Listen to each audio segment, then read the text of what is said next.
हैं संविधान सभा की जो प्रमुख बैठकें हुई उनमें कौन कौन सी बैठकें महत्वपूर्ण हैं। प्रथम बैठक ये 9 दिसंबर 1946 को हुई और यह बैठक 11 बजे दिल्ली काउंसिल चैम्बर्स पुस्तकालय संसद भवन के अंतर्गत ये बैठक हुई, जिसमें 211 सदस्यों ने भाग लिया और इसी के दौरान अस्थायी अध्यक्ष वरिष्ठ व्यक्ति सच्चिदानंद सिन्हा को बनाया गया और इस बैठक को सुचारू रूप से चलाते हैं। उपाध्यक्ष का कार्य मित्रों यहाँ पर फ्रैंक एंथोनी करते हैं और लीग इसका बहिष्कार करती है। मुस्लिम लीग बहिष्कार करती है, जम्मू कश्मीर भी बहिष्कार करता है। इसके साथ में हम आगे चलें, हैदराबाद और जूनागढ़ भी इसका बहिष्कार करते हैं।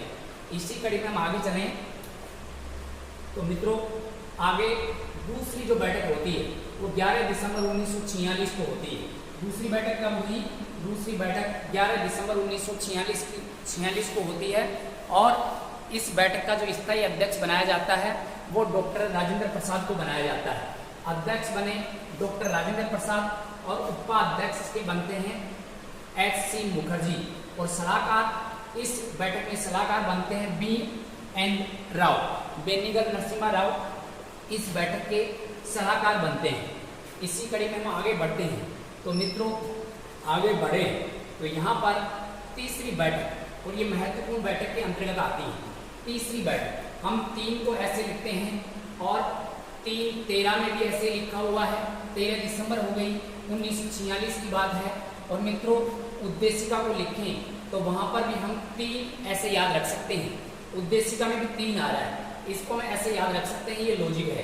13 दिसंबर को उद्देशिका प्रस्ताव इसमें रखा जाता है। उद्देशिका प्रस्ताव मतलब प्रस्तावना को रखा जाता है और ये प्रस्तावना पहली बार अपने 1919 के अधिनियम में प्रथम बार प्रस्तुत की जाती है। मित्रों प्रस्तावना की बात करें तो यहाँ पर 22 जनवरी 1947 को ये प्रस्तावना है ये पारित होती है और अंतिम रूप से 17 अक्टूबर 1948 में इसको स्वीकार किया जाता है। ये कुछ तथ्य हो गए अपने प्रस्तावना से संबंधित। तीसरी बैठक 1946, 13 दिसंबर 1946, 22 जनवरी को पारित और 18 अक्टूबर को अंतिम रूप से स्वीकार किया जाता है। 22 जनवरी यहाँ पर मित्रों 22 जुलाई आ जाए तो 22 जुलाई को भारतीय राष्ट्र ध्वज को स्वीकार किया गया था, ऐसे हम याद रख सकते हैं। 22 जुलाई की बात आ जाए तो राष्ट्र ध्वज और 22 जनवरी आ जाए तो उद्देश्य के प्रस्ताव को पारित किया गया था। अब प्रस्तावना पर हम थोड़ा सा जिक्र कर लेते हैं। प्रस्तावना हमने कहाँ से ग्रहण की है मित्रों? अमेरिका से ग्रहण की है। प्रस्तावना में जो पहले लाइन है हम भारत के लोग, ये शब्दावली हमने अमेरिका के संविधान से ग्रहण की है। लेकिन प्रस्तावना की भाषा की बात आ जाए तो ये भाषा हमने कहाँ से ग्रहण की है? ऑस्ट्रेलिया से ग्रहण की है। और प्रस्तावना के अंतर्गत न्याय शब्द का प्रयोग 3 बार किया गया है। न्याय का आदर्श हमने कहाँ से ग्रहण किया है? रूस के संविधान से ग्रहण किया है। न्याय में हम पढ़ते हैं तो सामाजिक न्याय, आर्थिक न्याय और राजनीतिक न्याय इसके अंतर्गत आती है। इसी कड़ी में हम आगे चलें तो प्रस्तावना में फ्रांस से हमने क्या ग्रहण किया है मित्रों? एक शब्द आता है स्वतंत्रता, एक आता है समानता और एक आता है बंधुता। ये तीनों शब्द हमने फ्रांस के संविधान से ग्रहण किए हैं। ऐसे मित्रों कुछ तथ्य ये प्रस्तावना से संबंधित हो गए। प्रस्तावना में एक ही बार अब तक संशोधन हुआ है। 42वां संशोधन 1976 में 3 शब्द जोड़े गए और 3 शब्द को हम आपस से याद रख सकते हैं। आ का मतलब यहाँ पर अखंडता हो जाएगा, पै का मतलब पंथ निरपेक्षता हो जाएगा और से का मतलब हो जाएगा मित्रों समाजवाद। ऐसे हमने यहाँ पर 3 शब्द ग्रहण किए हैं और इन 3 शब्दों के साथ ही प्रस्तावना में कुल शब्दों की संख्या 85 हो गई। तो मित्रों संविधान में अब तक केवल एक बार संशोधन हुआ है। प्रस्तावना में एक बार नागरिक शब्द का उल्लेख मिलता है। नागरिकता शब्द का उल्लेख कितनी बार हुआ है? एक बार। भारत शब्द का प्रयोग कितनी बार हुआ मित्रों? 2 बार। संविधान का प्रयोग कितनी बार हुआ है? संविधान का प्रयोग 2 बार हुआ है। न्याय शब्द का प्रयोग प्रस्तावना में 3 बार किया गया है। और मित्रों स्वतंत्रता की बात करें तो स्वतंत्रता शब्द का प्रयोग प्रस्तावना में कितनी बार होता है? 5 बार होता है।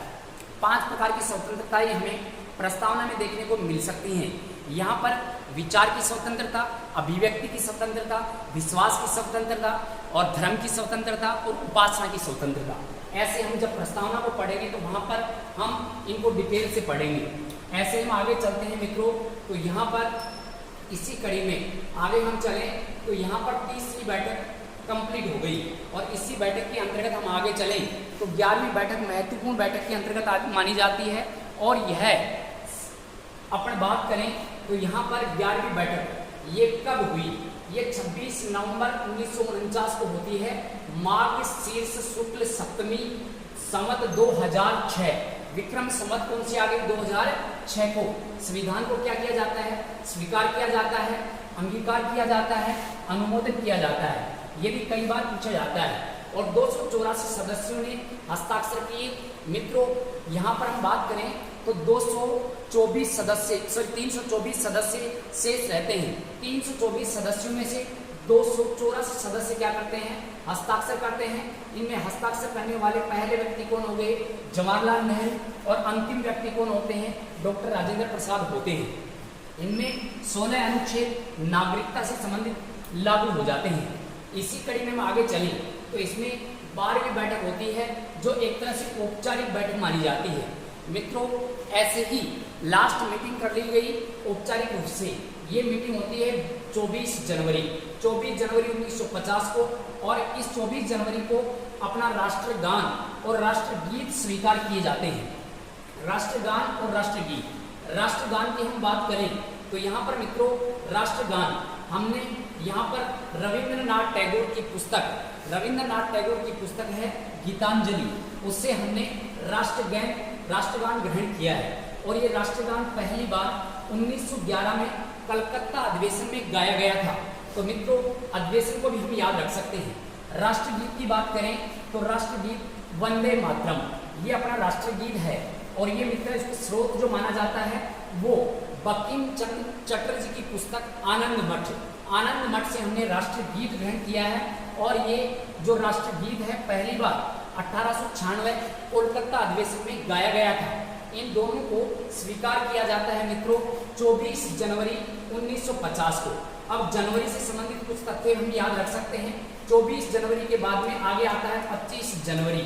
और 25 जनवरी को मित्रों अपना जो निर्वाचन आयोग है, निर्वाचन आयोग का गठन होता है। और इसी के उपलक्ष्य में हम यहाँ पर बात करें तो 25 जनवरी को मतदाता दिवस के रूप में मनाया जाता है।